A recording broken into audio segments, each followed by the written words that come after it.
300 at isinigawan ni Lance ang 4 na natitirang maliliit na kapatid, lumabas kayo, kung maglakas loob kayong humakbang papasok, puputulan ko ang mga paa ng inyong aso.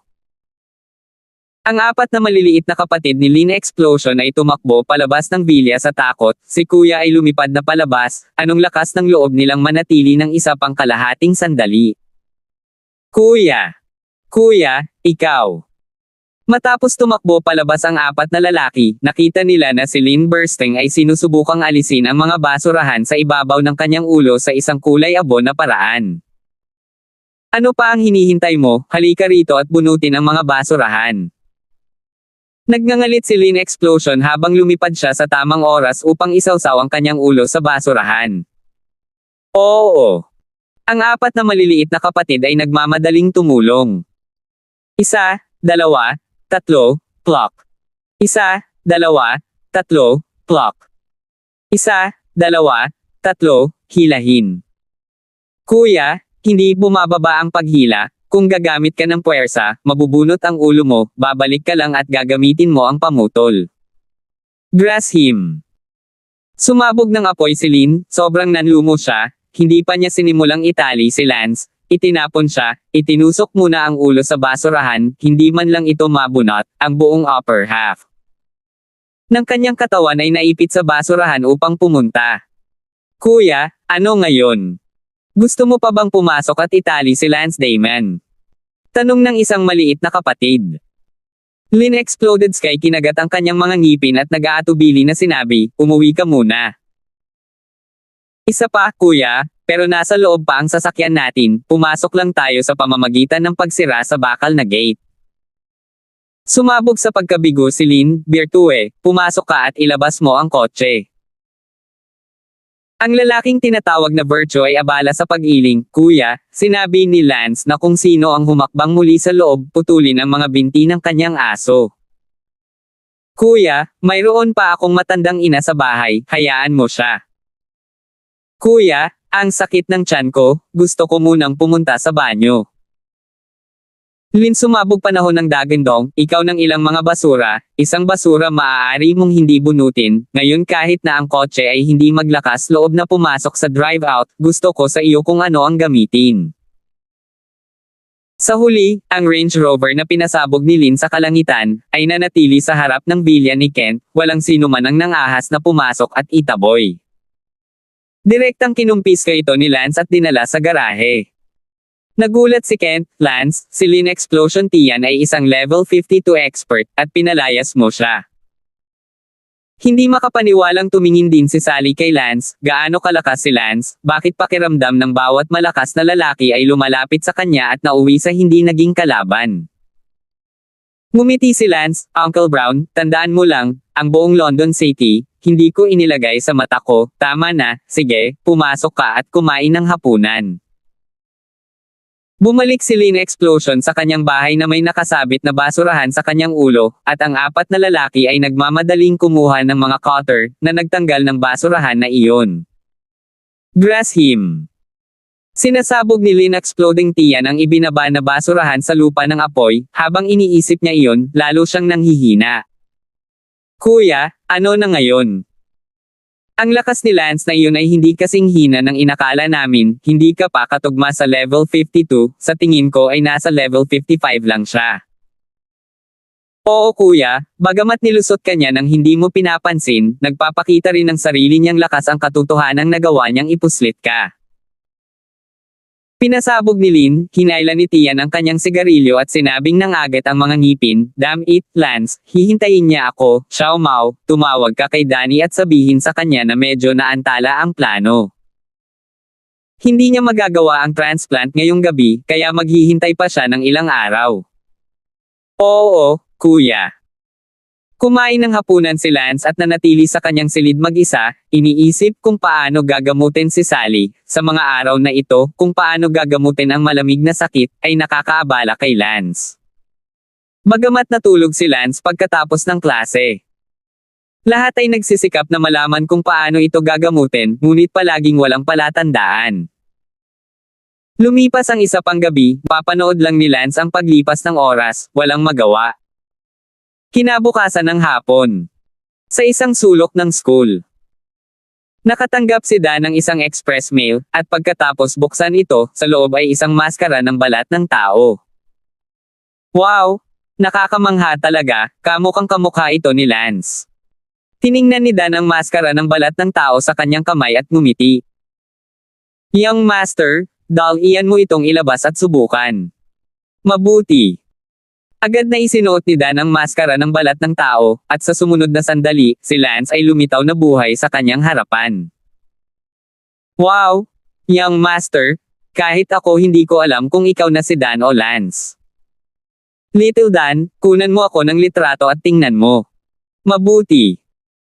Nakita ni Dan ang larawan, mukha ng isang Lance, at humagalpak ng tawa. Lance, kahit na mas malakas ang iyong martial arts skills kaysa sa akin, sa kasamaang palad, mababa ang iyong IQ, hahaha, tero na, isusuot ko ang maskara ni Lance ng tama. Ngayon at subukan ang epekto, natatakot ako na malapit na akong manligaw kina Sally at Bella. Si Berto ay abala sa pagsasabing, Young Master, maaari ka pa ring lumabas at gumahasa ng ilang tao at i-frame si Lance. Hindi mo na kailangang sabihin yan, huwag kang masyadong mahigpit sa akin, baka makita kang may pagkukulang. Oo. Habang naglalakad si Dan sa campus, lahat ng estudyanteng dumadaan sa daan ay bumati kay Dan, Master Damon. Kumusta, Master Damon? Maya-maya, nabangga niya si Rit Ian, gusto ni Dan na umakyat at kumustahin si Rit Ian, ngunit sa kasamaang palad, nakita ni Rit Ian si Lance na papalapit at lumihis. Nagmura si Dan, isang walang kwentang bagay. Hinamak ni Dan si Rit Ian, at kung hindi niya matalo si Lance, hindi ba niya gagamitin ang kanyang katalinuhan? Kailangan ba nating gumamit ng dahas? Ngayong hapon, nagkataong gym class ito, at nakita ni Bella si Lance sa hindi kalayuan at agad siyang tumakbo. Lance! Sigaw ni Bella. Natigilan si Dan, hindi inaasahan na makakasagasa siya kay Bella ng ganoon kaga. Masaya ang puso ni Dan, dahil nagkataon lang, hilingin natin kay Bella na makipagkita sa kanya ngayon. Bella! Tawag ni Dan. Kumunot ang mga kilay ni Bella at nagtanong, anong problema sa boses mo? Medyo husky. Nilalamig ako kagabi, Kayla, anong ginagawa mo dito? Tanong ni Dan. Bagamat naramdaman ni Bella na medyo kakaiba si Lance, hindi niya ito masyadong inisip sa ngayon. Bakit nasa labas ka ng klase para mamasyal ngayong gym class? Tanong ni Bella. Ngumiti si Dan, dahil miss na kita. Natigilan si Bella. Ngumiti muli si Dan, Bella, libre ka ba ngayong gabi? Oo, anong meron? Sabi ni Bella. Oh, mamayang gabi, mag-hotel tayo. Nagulat si Bella, napaka-direkta. Lance, ano bang nangyayari sa'yo ngayon? Weird. Kayla, isa lang ang itatanong ko sa'yo, kung gusto mong sumama sa akin sa isang hotel room. Sabi ni Dan.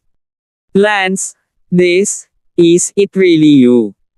Medyo nagdududa si Bella. Kalokohan, gagawin ba o hindi, maging direkta. Medyo naiinip si Dan. Nang makita ni Bella na galit si Lance, kinagat niya ang kanyang labi at sinabing, kung gusto mo talaga, hinding-hindi ako tatanggi, malaki ang ginawa mo sa akin, sayo na ang katawan ko. Kung gayon ano pang hinihintay mo, pumunta ka na. 302. Right now. Hindi naman masyadong nagmamadali. Malapit na rin naman matapos ang klase, dinner muna tayo tapos punta na tayo sa hotel. Namula si Bella at ibinaba ang kanyang ulo, habang nag-aayos ka. Bagamat medyo naguguluhan si Bella kung bakit ibang-iba si Lance ngayon, hindi na niya iyon masyadong inisip dahil gusto na niya si Lance, plus si Lance ay nagbabayad noon ng 100,000 na operasyon para sa kanya, at ang kanyang unang gabi ay kay Lance, kaya wala siyang anumang pag-iingat. Pumunta ka. Sinabi ni Bella, kung gayon, hintayin mo ako, pupunta ako sa klase para kunin ang aking bag. Sige, hihintayin kita sa harap ng school. Sabi ni Jutan. Manam. Nahihiyang tumanggaw si Bella at tumakbo sa gusali ng paaralan. Yay! Isang excited na yay mula kay Judan. Hahaha, hindi ko inasahan na ang slutty bitch na si Bella na iyon, sobrang slutty. Si Lance ay nag-imbite sa kanya, pumayag siyang pumunta sa isang kwarto, ngunit iyon lang ang paraan na nakuha ko ang aking mga kamay sa kanya. Lance, I'm afraid you'd even know that your woman will soon let me sleep with her, haha. Tuwang-tuwa si Dan habang naglalakad papunta sa entrance ng school at pumunta sa parking lot para kunin ang kotse niya. Ang kanyang sidekick, si Berto, ay lumapit at nagtanong, "Young master, ano ang sitwasyon?" Pinandilatan siya ni Dan at sinabing, "Umalis ka, ako si Lance ngayon, huwag kang masyadong lumapit sa akin, nagawa kong makipag-date kay Bella." Pumunta si Bella. "Bumalik ka na sa klase niya para kunin ang bag niya, kaya samahan mo ako sa kwarto ko mamaya, umalis ka na sa harapan ko." Tandaan ang URL. Consyo 8. Net. Oo. Agad na tumalikod si Berto, upang hindi masira ang magandang kapalaran ng young master. Bumalik si Bella sa kanyang klase, ang kanyang isipan ay wala sa ulirat, palaging nararamdaman na si Lance ay medyo iba. "Siguro, nag-overthink ako, kalimutan mo na, may utang pa rin ako kay Lance para sa unang gabi ko, hinding-hindi ako tatanggi kung gusto niya ng kwarto." Kinuha ni Bella ang kanyang bag at tinawagan ang kanyang guro para umalis. Nang pagliban, pagkatapos ay umalis siya sa gusali at nagtungo sa pasukan ng paaralan, ngunit si Bella ay kinakabahan. Dan nagmaneho ng isang Mercedes-Benz, ay naghihintay sa pasukan ng paaralan, bibig humuhuwi pa rin ng isang kanta, sister nakaupo sa busog ng bangka, kapatid na lalaki baybayin lakad, biyaya at pag-ibig, hibla ng lubad swing. Sa sandaling ito, hindi kalayuan sa pasukan ng paaralan, isang lalaking nakasuot ng itim na may walkie-talkie ang nagsabi, "Iulat ang ulat ng ulat," lumilitaw si Lance. Sa hindi kalayuan, ang mukha ni Lynn Explosion Sky ay nakakross, at sabay wave ng kanyang kamay, sinabi niya, "Go." Oo. Ang ilang mga kabataan, bawat isa ay may hawak na launcher sa kanilang mga kamay, hanggat ito ay pinaputok sa isang tao, ang syringe sa loob ay automatikong ipasok ang likido sa katawan. Fuck! This time? Makikita ko kung gaano pa rin ka-arrogant si Lance.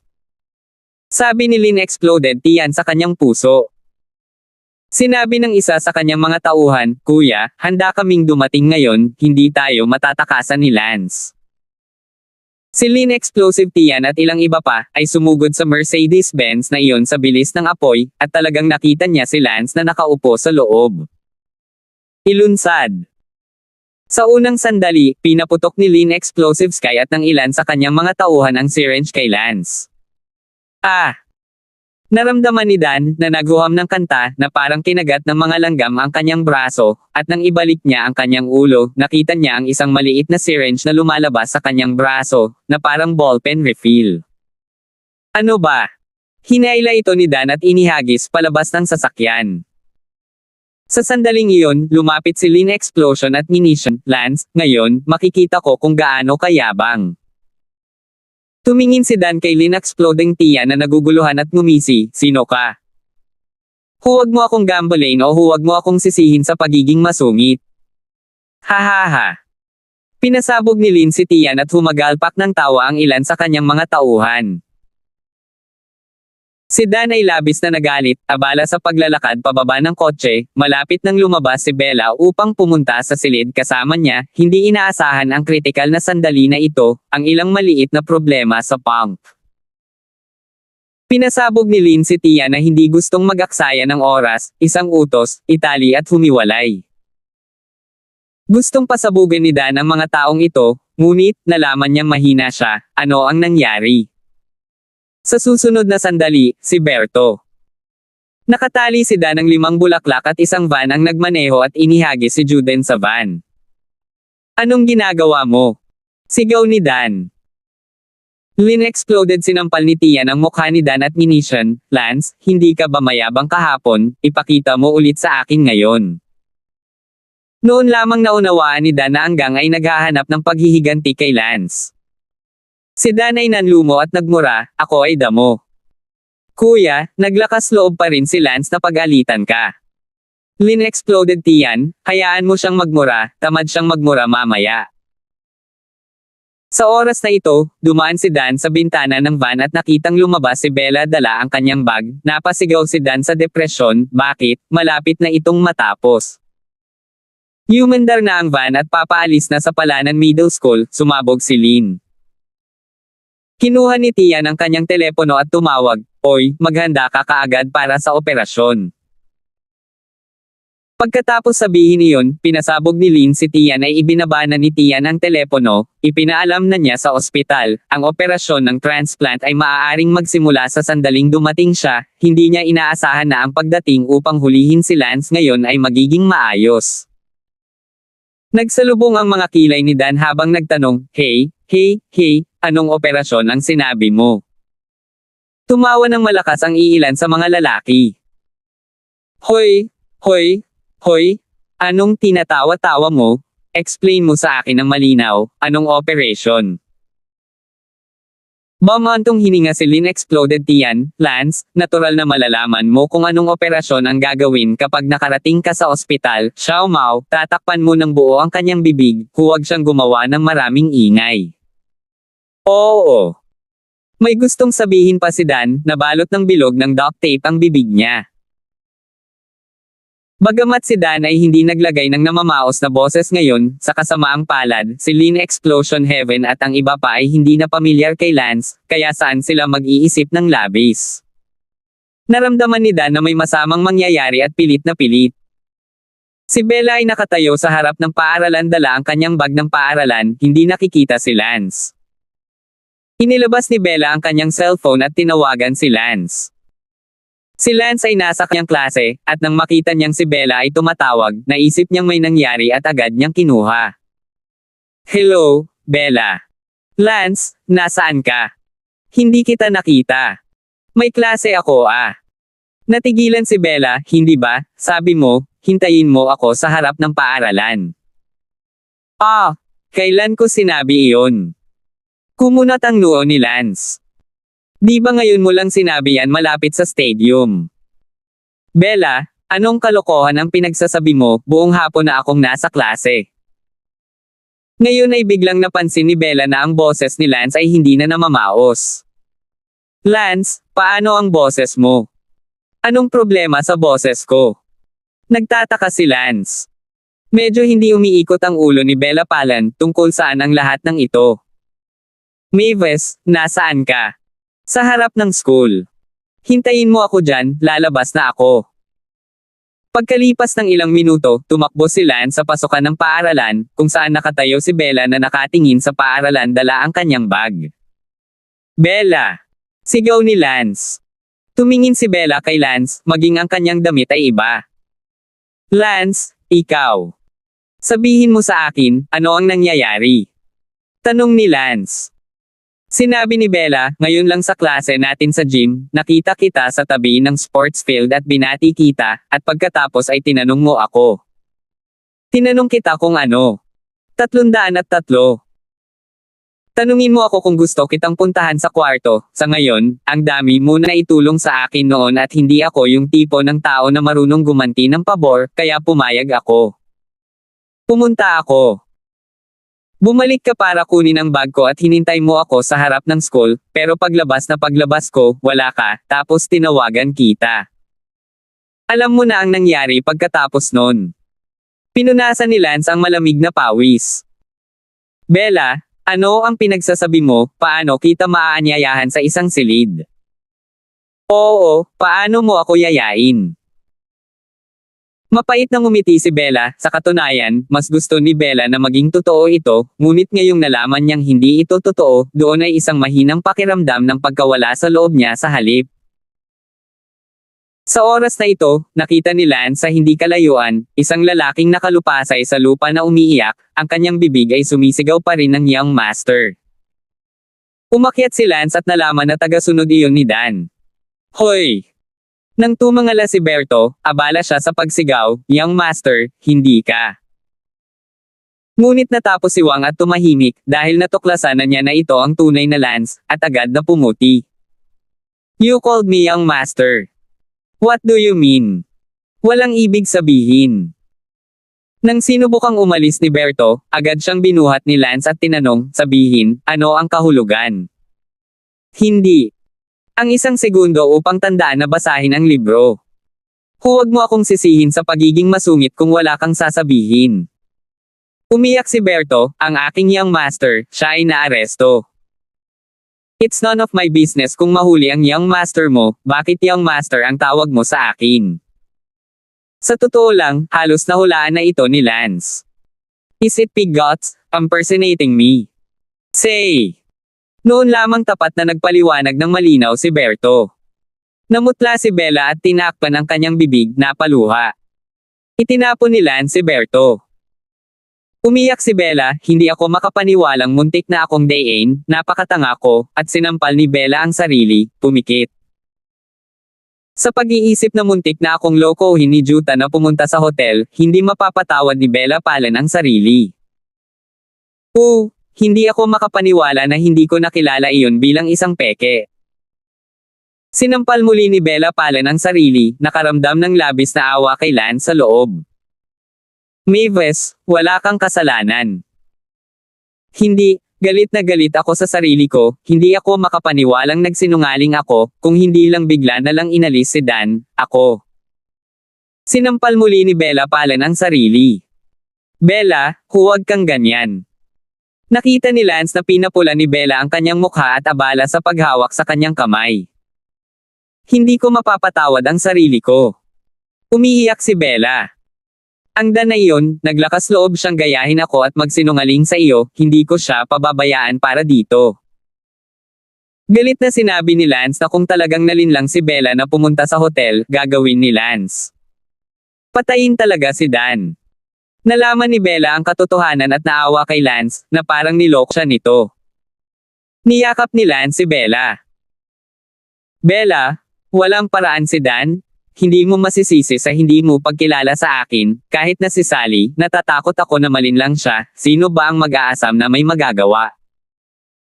Para gumawa ng katulad na maskara ng balat ng tao. Itong si Dan, masyadong masama para makipaglaro sa akin, tingnan natin kung pakakawalan ko siya. Pinunasan ni Bella ang kanyang mga luha at sinabing, ang haring iyon, mayroong isang grupo ng mga tao na nagsisikap na hulihin si Dan bilang ikaw. Napabuntong hininga si Lance, sino pa kaya, siyam sa bawat 10 ay si Lynn Explosion, ngunit si Dan ay naaresto, karapat dapat ito, sana ay tinuruan siya ni Lynn Explosion ng magandang aral para sa akin. Okay, Bella? Dun, umiyak ka. Pero ako, hindi ko mapapatawad ang sarili ko. Ang hindi mapapatawad, hindi ko asawa, kung hindi. Hindi nakilala ng asawa ko ang asawa ko at hindi niya mapapatawad ang sarili niya. Hindi rin kami nagkikita araw-araw, kaya normal lang na muntik ka ng lokohin. Kahit si Sian Gyan iyon, siguradong niloko ka. Mapait na tumawa si Bella, sa loob-loob niyang sinabi, oo, hindi mo ako asawa, nagpapakatanga lang ako, ha? Ayos lang, pagkatapos ay bumalik ka muna sa klase, nakapag-leave na ako, dumiretso na ako sa bahay. Sabi ni Bella. Mabuti. Si Lance ay bumalik sa klase, si Bella ay sumakay ng bus pauwi, ang buong paglalakbay ay medyo disorientasyon, halos umupo sa istasyon, handa nang pumunta sa isang silid, ngunit ito ay isang pagkawasak. Sa ospital, nagsimula kaagad ang operasyon, at sa kabila ng desperadong pakikibaka ni Dan, siya ay hinaila sa operating room. Pumasok din si Danny sa operating room, tumingin si Danny sa nagpupumiglas na si Lance at buong pagmamalaki na bamulong, Lance, meron ka rin ngayon, ha, hinayaan kitang putulin ang dugo ko, ngayon gusto kong bayaran mo ako. Hahaha. Napatingin si Dan kay Danny na dilat ang mga mata, mukhang alam na ni Dan kung anong operasyon ang gagawin. Sa oras na ito, tinanong ni Lynn Explosion ang kanyang mga tauhan, hamatak ba ang babaeng bangkay? Kuya, handa na ang lahat, kapag nailipat na ang dugo ni Lance kay Young Master Dongfang, ay transplant natin ang dugo ng babaeng bangkay kay Lance at hayaang maging babae si Lance sa susunod niyang buhay. Nagtanong si Lynn Exploded Tian, hindi dapat ilegal ang bangkay na iyon, tama ba? Hindi naman, namatay lang sa ospital kalahating oras na ang nakalipas, mga 30 years old, isang babaeng transplant na napakabata para sa kapakanan ni Don, mura para sa kanya. Mabuti. Sumabog si Lynn sa kanyang puso, ito ang nangyari sa kanya sa pagkakasala sa kanya. Si Dan ay nasa operating table, nahihirapan sa huling pagkakataon, ang puso ni Dan ay sumisigaw, Lance, anong klaseng kaaway ang nasaktan mo, hindi pa ako tapos sa iyo, buo.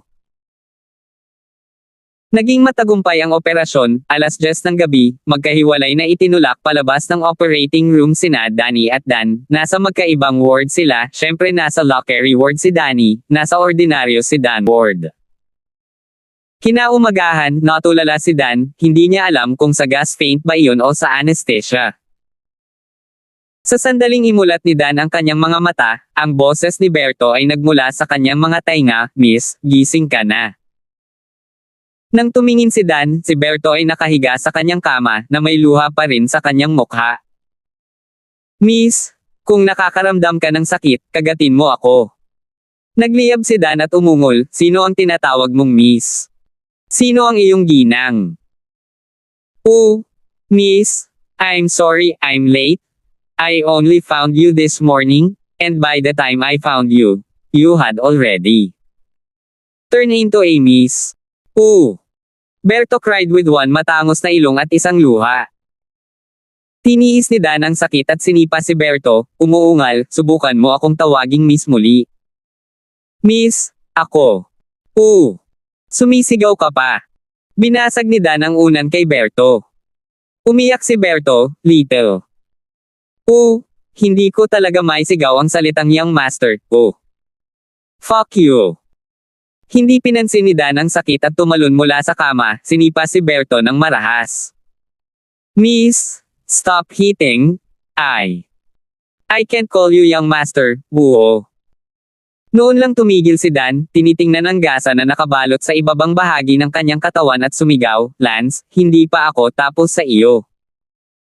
Si Lance ay nasa klase sa sandaling ito at walang ideya kung ano ang nangyayari. Sa sandaling iyon, tumawag ang maliit na hacker beauty. Agad itong kinuha ni Lance. Hoy, Sarah, ano iyon? Tanong ni Lance. Kuya Lance, ngayon ko na pong hihilingin sa inyo ang isang bagay. 304. Ah, ano yun? Sabi mo. Brother Lance, remember my Slayer friend. The one named Kiko, the one who almost blew your head off last time. Tandaan. Kuya Lance, tulungan mo ako, may problema si Ate Sarah, tulungan mo akong iligtas siya. Anong ibig mong sabihin? Naaksidente si Sister Sarah nang magmisyon siya sa pagkakataong ito, dapat pumunta ka at iligtas siya, napakalaki ng naitulong ko sa iyo, dapat tulungan mo rin ako minsan. Walang pag-aalinlangan si Lance, maraming beses na siyang tinulungan ni Sarah, oras na para tulungan siya, tumango si Lance, okay. Salamat, bilasan mo at sumakay ka na, sasakay ka ng eroplano papuntang Blackwing City. Pero, hindi pa ako nakakabili ng plane ticket. Ayos lang, ipadala mo sa akin ang ID number mo, ako na ang bahala sa'yo, pwede mo na lang i-swipe ang ID card mo pagdating mo sa airport. Hindi naman ito sineseryoso ni Sarah, hacker siya. Para saan pa ang bibilhin niya ng plane ticket? Gayunpaman, muling sumimangot si Lance, mukhang wala akong ID card. Ah, wala man lang ID. Pagkatapos ay maaari kang humiram ng isa. Okay. Hiniram ni Lance ang ID card ni Daylan, pagkatapos ay sinabi kina Kent at Sally na may nangyaring lumabas ng bayan, na mabilis na nakarating sa airport. Naghintay si Lance ng mahigit 1 oras, pagkatapos ay hinimas ang ID card ni Daylan. Paumanhin, hindi ikaw ang personal. Pinigilan ng staff ng airport si Lance dahil sa isang sulyap sa larawan ay makikita na hindi si Lance mismo, bagamat ang ID card na ito ay may record ng pagbili ng tiket. Gayunpaman, mahirap talunin si Lance, at agad na naglabas si Lance ng pilak na karayom at tinusok ang leeg ng staff. Agad na pinapasok ng staff na iyon si Lance, ang kanyang mga mata ay tila natigilan, ngunit pagkatapos ay muling lumino, ang nangyari lang ay tila isang maliit na ulirat, sinabi ng kawani na iyon sa kanyang puso, kagabi ay hindi nakatulog ng maayos, medyo nahihilo ang ulo. Sumakay na si Lance sa eroplano. Makalipas ang 3 oras, bumaba si Lance sa eroplano. Hoy, Sarah, nakarating na ako sa Blackwing City, nasaan ang kaibigan mo at kung paano siya ililigtas? Tawag ni Lance sa maliit na hacker na kagandahan.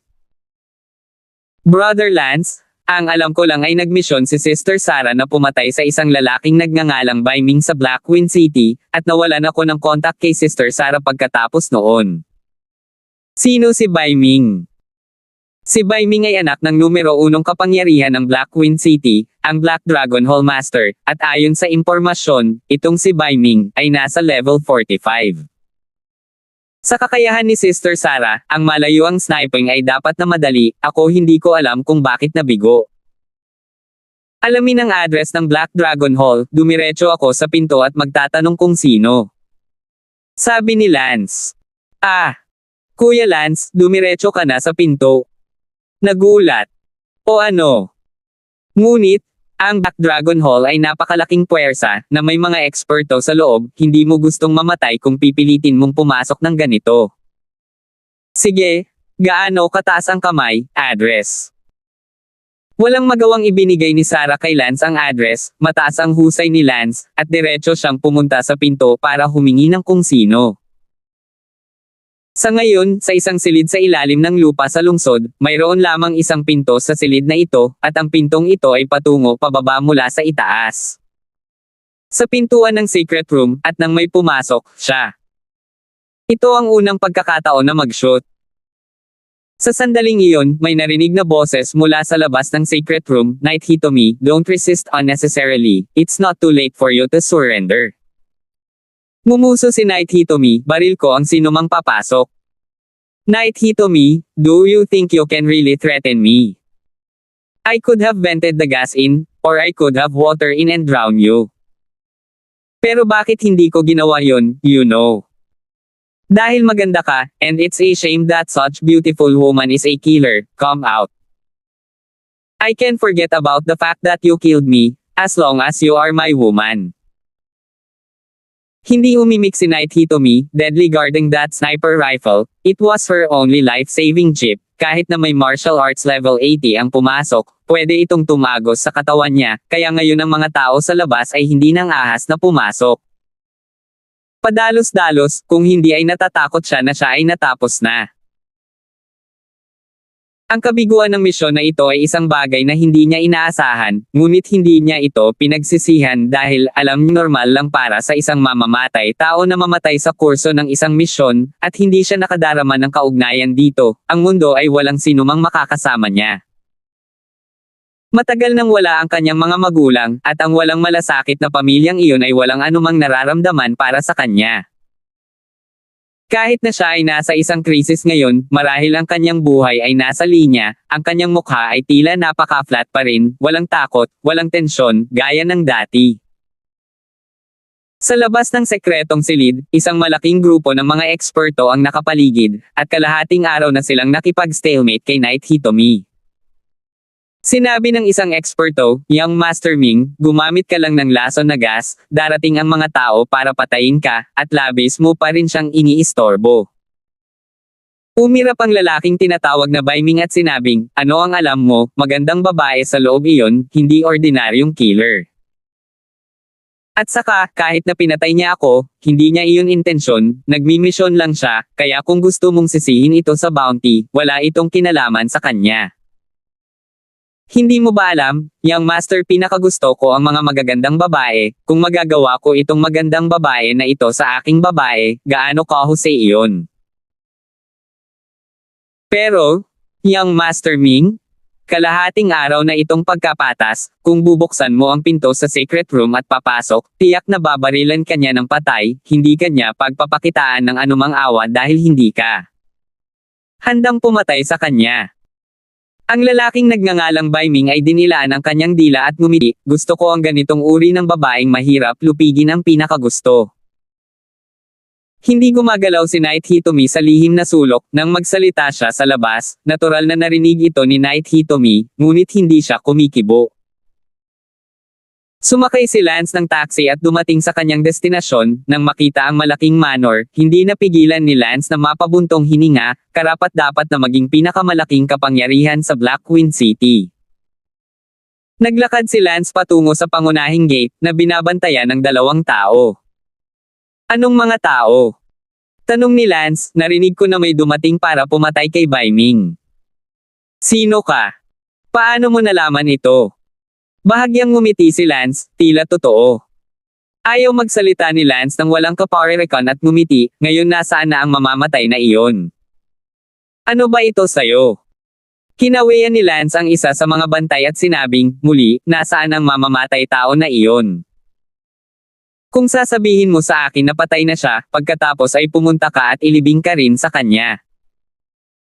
Siyempre, niloloko siya ni Lance. Kung namatay ang killer na iyon, uuwi na lang si Lance at sasabihin kay Sarah na late na siya. Ang utot ni Lance, pinapaboran lang niya si Sarah. Naharang ang killer na iyon sa underground chamber ng Black Dragon Villa dahil may sniper rifle ang killer na iyon, kaya hindi naglakas loob na pumasok ang mga tao sa labas. Mukhang buhay pa siya, magandang malaman iyon. Ibinaba ni Lance ang mga gwardya, pagkatapos ay ngumiti at sinabing, may bisitang darating, hindi mo ba siya matatanggap? 305. Please. Inimbitahan ng isa sa mga gwardya si Lance sa receiving hall ng manor, habang ang isa pang guard ay agad na tumawag. Housekeeper, grabe, may darating para sunduin yung killer. Si Lance ay nakaupo sa receiving hall habang ang gwardya na iyon ay magalang na naghahain ng tsaa. Makalipas ang mga 2 minuto, pinangunahan ng kasambahay ang 7 o 8 eksperto na dumating.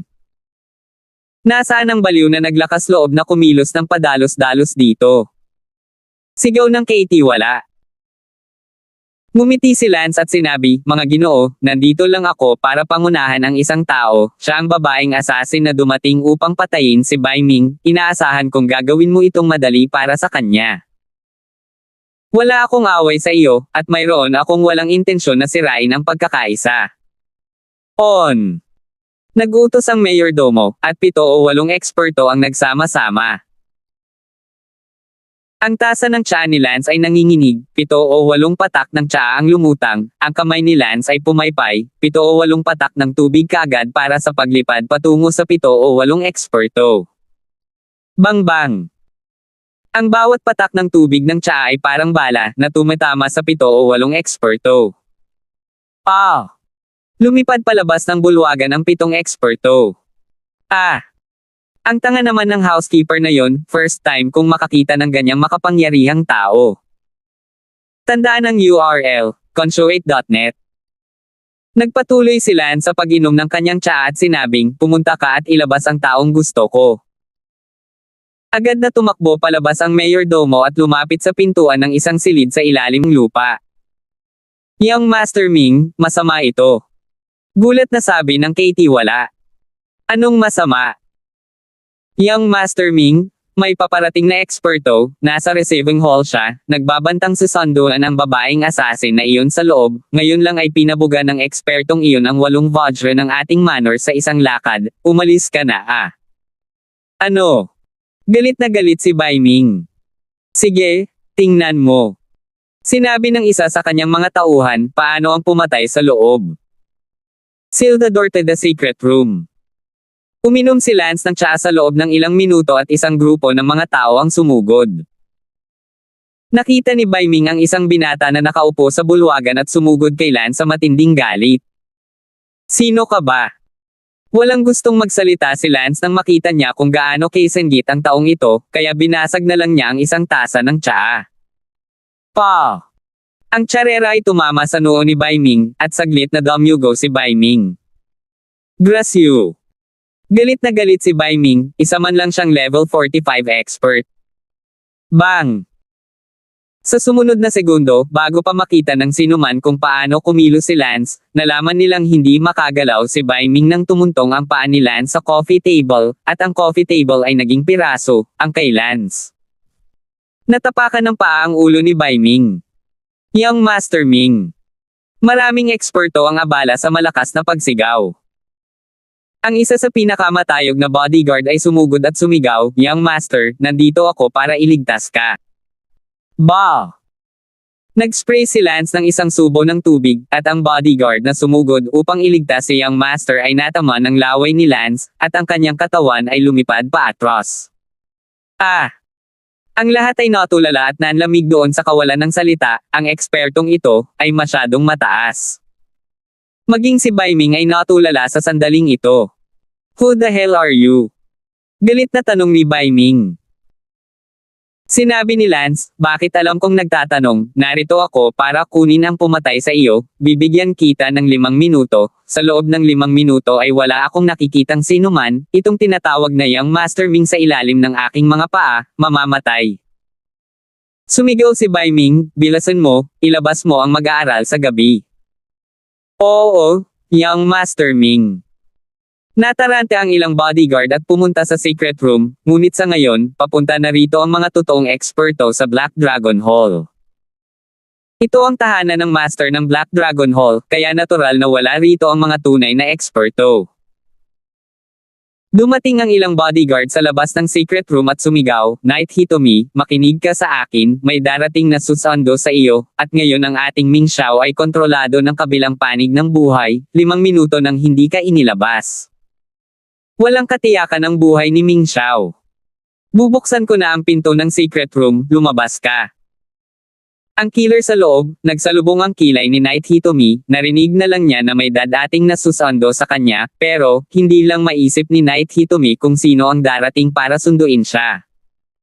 Sa sumunod na segundo, bumukas ang pinto sa secret room. Agad nagamulong si Knight Hitomi ng ilang beses at tumalon palabas ng secret door. Gayunpaman, pagkalabas niya ng pinto, may wire na tumakip sa kanya. Natural, hindi magagamit ni Yutong ang kanyang sniper rifle at napigilan ang kanyang paggalaw, kaya mabilis siyang napigilan ng isang grupo ng mga eksperto. Sa antas 30. Nang inig si Knight Hitomi sa loob, "I've fallen for it, wala man lang susando sa akin. Let's go. Dalhin mo siya sa receiving hall." Hindi nagtagal, dinala si Knight Hitomi sa receiving hall. Si Bai Ming ay inaapakan pa rin ni Lance sa mga fragment ng coffee table, ngayon ay nakita ni Bai Ming na si Knight Hitomi ay dinala, siya ay abala sa pag-ungol, "Knight Hitomi ang dinala, maaari mo ba akong bitawan ngayon?" Ang wire sa katawan ni Knight Hitomi ay kinalas ng ilan sa kanyang mga tauhan, nakita ni Knight Hitomi si Lance, nanginginig ang kanyang mga mata, hindi niya inaasahan sa anumang paraan, itong si Lance ang dumating upang iligtas siya. Ay isang makalangit na kalooban sa underworld, ngunit ang kanyang dating kasintahan ay dumating upang iligtas siya ngayon. Gayunpaman, si Knight Hitomi ay walang oras na mag-isip tungkol sa anumang providence sa sandaling ito, ang kanyang mga mata ay nakatuon kay Bai Ming, na tinapakan ni Lance sa mga piraso ng coffee table. Nagulat si Knight Hitomi nang makitang naapakan si Bai Ming sa tumpok ng mga labi. Si Bai Ming ay isang level 45 na eksperto, ngunit siya ay inaapakan ni Lance, at ito ay nasa bahay ni Bai Ming may hindi bababa sa 20 hanggang 30 bodyguard sa tabi niya, at kalahati ng 20 hanggang 30 bodyguard na iyon ay level 30. Nangangahulugan ito na ang lakas ni Lance ay hindi pangkaraniwan. Nakita ni Lance na ligtas at maayos ang babaeng assassin, kaya naman pinalaya niya si Bai Ming. Umakyat si Bai Ming, natapakan pa lang ang ulo niya, maraming sugat ang naputol, ang init talaga, sa bahay niya ito kung ito ay kumalat, paano pa siya maghahalo? Gracieux. Biglang sinaksak ni Bai Ming ang puso ni Lance ng malapitan, tinangka siyang patayin sa pamamagitan ng palihim na pag-atake. Sa kasamaang palad, malinaw na hindi naiintindihan ni Bai Ming ang lakas ni Lance. Kahit na sa ganitong kalapit, may 2 daliri pa rin si Lance na nakakapit sa kutsilyo sa isang kisap mata. Ngumisi si Lance, "Sinusubukang pumuslit at patayin ako, ha?" Pagkatapos, sa harap ng mga mata ng lahat, ang 2 daliri ni Lance ay pumutok at nabasag ang kutsilyo. Natigilan si Bai Ming doon sa hawak ng kutsilyo, hindi siya makapaniwala na hindi niya magawang saksakin ito mula sa ganoong kalayuan. Lumapit si Lance kay Sarah Shayan, tumingin sa kanyang parang iceberg na ekspresyon at sinabing, iniligtas kita, bakit hindi mo ako bigyan ng mas masayang mukha?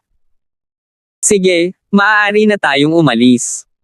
Sa sandaling ito, mahigit 30 tao ang sumugod sa pintuan. Nang tingnan ni Kiko, pinagpawisan siya ng malamig. Sa 30 tao na nagmamadaling pumasok sa pinto, hindi bababa sa 20 sa kanila ay level 50 hanggang 60 na eksperto. Ang natitirang 10 o higit pa ay lahat ng level 60 hanggang 70 na eksperto, at ang isang level 70 dagdag na eksperto, itong level 78 na eksperto ay ang ama ni Bai Ming. Kahit na walang ekspresyon ang mukha ni Sarah Shayan, nanginginig siya sa mga sandaling ito, tila nakatakdang mangyari ang araw na ito. Nang makita ni Bai Ming na dinala ng kanyang ama ang buong eksperto ng Black Dragon Hall, tuwang-tuwa siya at agad na sumugod sa harapan ng kanyang ama. 306. Tatay, tingnan mo ako? Ang laking pambubugbog na ibinigay sa akin, sigaw ni Bai Ming. Tiningnan ni Lance ang 30 o higit pang mga eksperto, talagang napakalaki nito. Ngumiti si Lance, mga ginoo, nandito lang ako para kunin ang isang tao ngayon, maaari ba kayong gumawa ng paraan para palabasin ako? Malamig na ngumuso ang ama ni Bai Ming, umalis ka. Sa tingin mo ba ang bahay ko ay isang paligan? Ngumiti si Lance, huwag mo akong intindihin, palikuran lang ang tingin ko sa lugar na ito. Nanginig ang mukha ng ama ni Bai Ming at agad na nag-utos sa 20 o higit pang level 50 dagdag na mga eksperto sa likod niya, umakyat at punutin siya. Oo, Hallmaster. Dumagsa ang 20 o higit pang level 50-something na mga eksperto. Ang mukha ni Sarah Shayan ay puti ng nyebe, kahit isa sa kanila, nanganganib siyang mamatay, hindi pa banggitin ang 20. Hinailan nila si Sarah Shayan sa likod niya. Pagkatapos, naglabas si Lance ng isang dakot ng barya mula sa kanyang bulsa. Isang segundo upang tandaan na basahin ang libro. Swoosh swoosh. Ang mga barya ay lumabas. Sa sumunod na segundo, mahigit 20 level 50-something expert ang natama ng mga barya at ang kanilang mga katawan ay lumipad pabalik sa labas ng gate, nasira pa ang gate. Sa isang iglap, ang buhay na bulwagan ay hindi gaanong matao. Hindi maiwasan ni Kiko na tumingin kay Lance, hindi ka pani-pani walang nararamdaman, gaano kalakas itong Lance, ito pa rin ba ang kaparehong talunan noon? Ang talunan na nagpalaya sa kanyang kasal. Kung hindi niya ito nakita ng sarili niyang mga mata, talagang hindi naniniwala si Kiko. Tumingin si Lance sa natitirang ilang tao at ngumiti, ngayon, pwede na ba tayong umalis? Nanginginig ang mga kalamnan sa mukha ng ama ni Bai Ming. Hallmaster. Ano ngayon?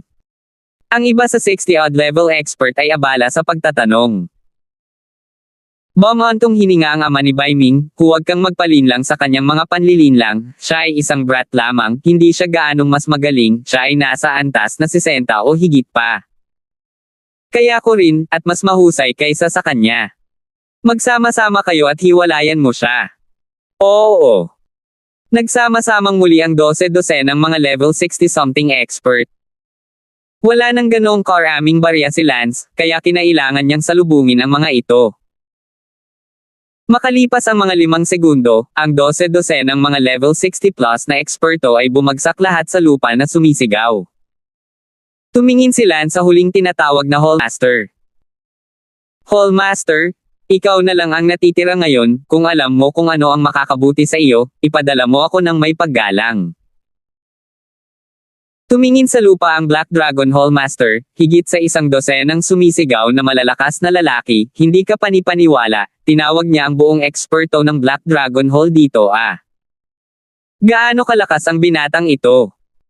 Huwag sabihin sa kanya na nagsasanay siya sa labas ng mundo, hindi siya naniniwala. Damn it! Let me get you. Sigaw ng Black Dragon Hallmaster, at napunit ng isang stomp ang marble slab sa ilalim ng kanyang mga paa. Uminom. Sigaw ng Black Dragon Hallmaster, tumalon sa himpapawid at sinasabog si Lance ng suntok. Ubo, ba. Nag-spray si Lance ng isang subo ng tubig. Swoosh! Bang! Ang laway ay bumaril sa dibdib ng Black Dragon Hallmaster, at sa isang kalabog, na para bang isang malaking bato ang tumama sa kanyang dibdib, ang katawan ng Black Dragon Hallmaster ay lumipad paatras patungo sa front door at bumagsak sa dingding ng front door. At ang pader ng front door ay pumutok, at ang Black Dragon Hallmaster ay lumipad palabas.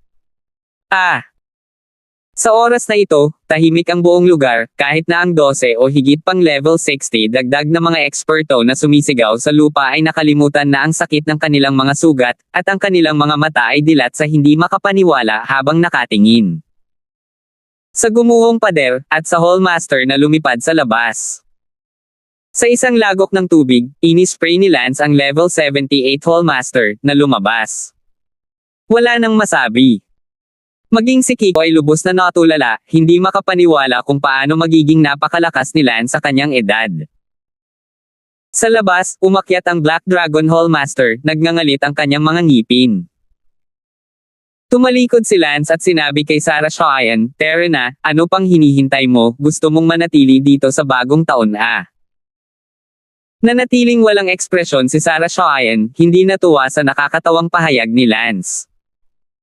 Tulala rin talaga si Lance, saan kaya makakahanap ng boyfriend ang babaeng tulad nito?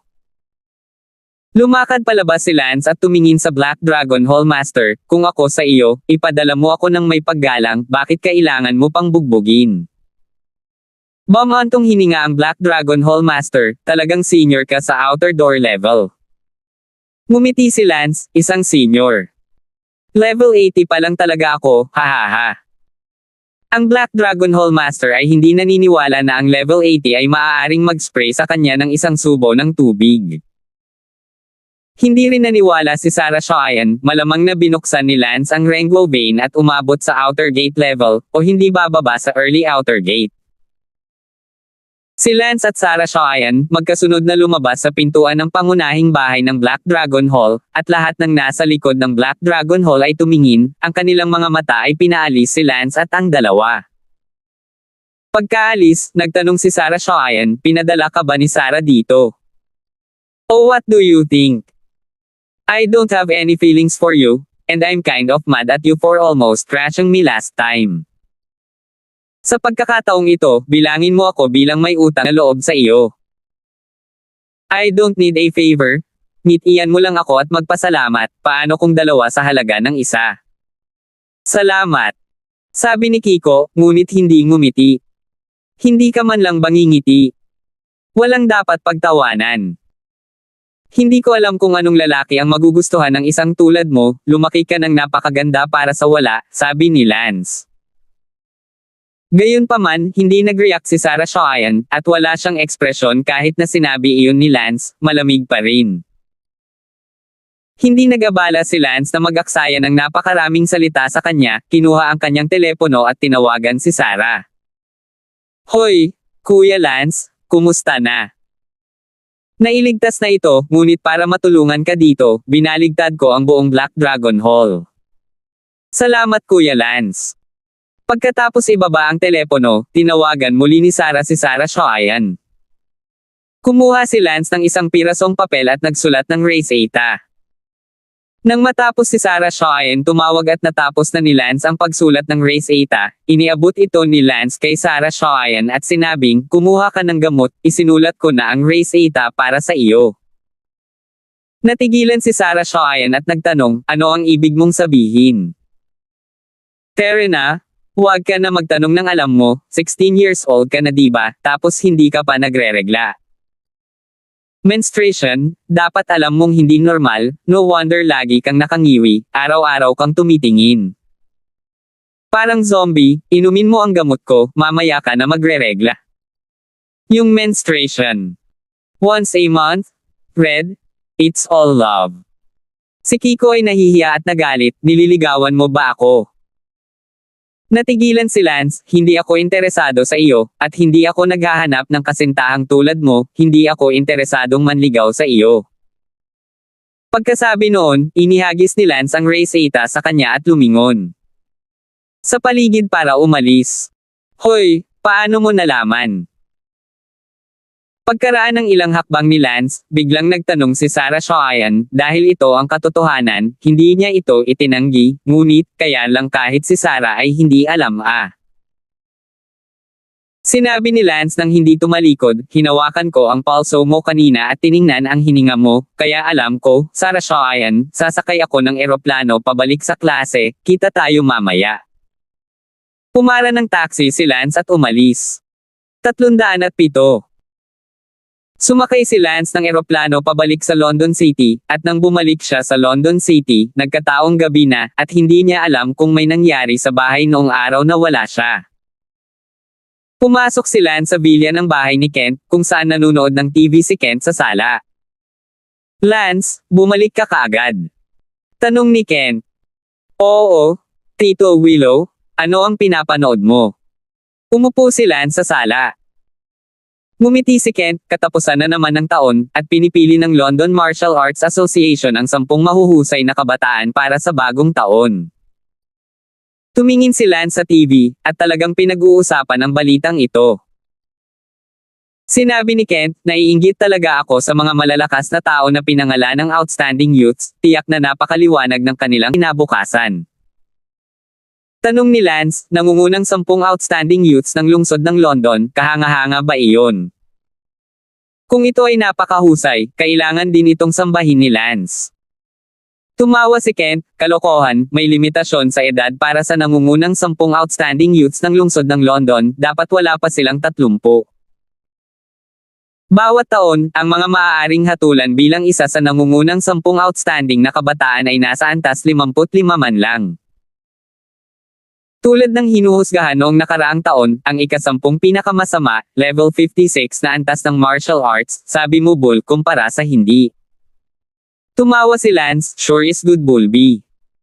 Hindi narinig ni Kent ang panunuya sa bibig ni Lance at naisip niya na talagang hinangaan ito ni Lance. Tumawa din si Kent, natural lang iyon, ang makakapaghusga sa 10 natatanging kabataan, ano sa palagay mo, bawat isa sa kanila ay hindi ordinaryong tao.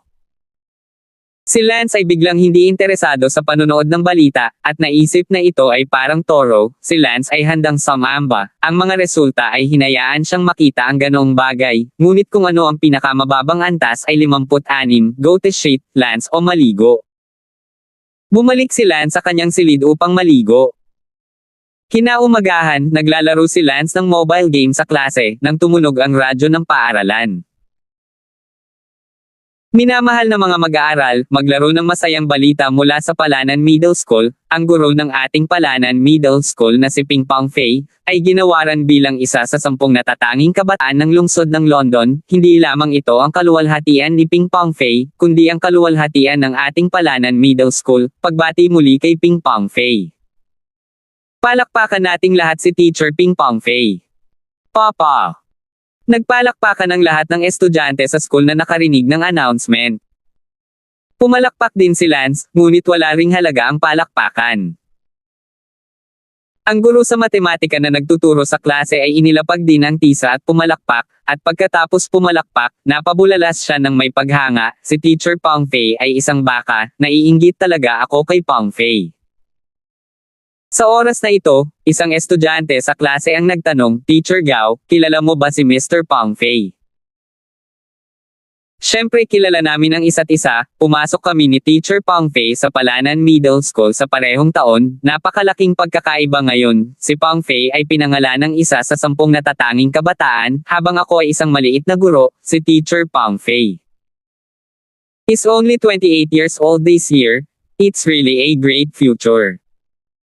Sabi ng math teacher na puno ng inggit ang mga mata.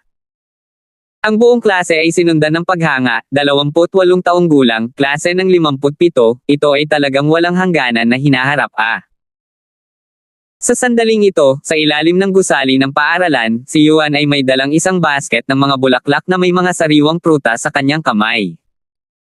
Sumunod si Rit Ian at Xiao Jie sa likod ni Yuan. Sinabi ni Xiao Jie, Yuan, masama bang dalhin mo kaming dalawa sa kanyang tirahan ng walang pahintulot ni Mr. Ping? Nang iangat ni Yuan ang kanyang ulo, ngumiti siya ng may pagmamalaki, huwag kang mag-alala, anong relasyon ko kay Teacher Ping? Bangsap. Dumating si Yuan sa isang maliit na bungalow sa likod ng paaralan. Ang maliit na bungalow na ito ay espesyal na inaprubahan ng paaralan para tirahan ng guro ni Ping Pong Fei. Sa ngayon, nagsasanay ng martial arts si Ping Pong Fei sa maliit na patio, may hawak na stick sa kamay, hehehehe, nagsasanay sa hangin.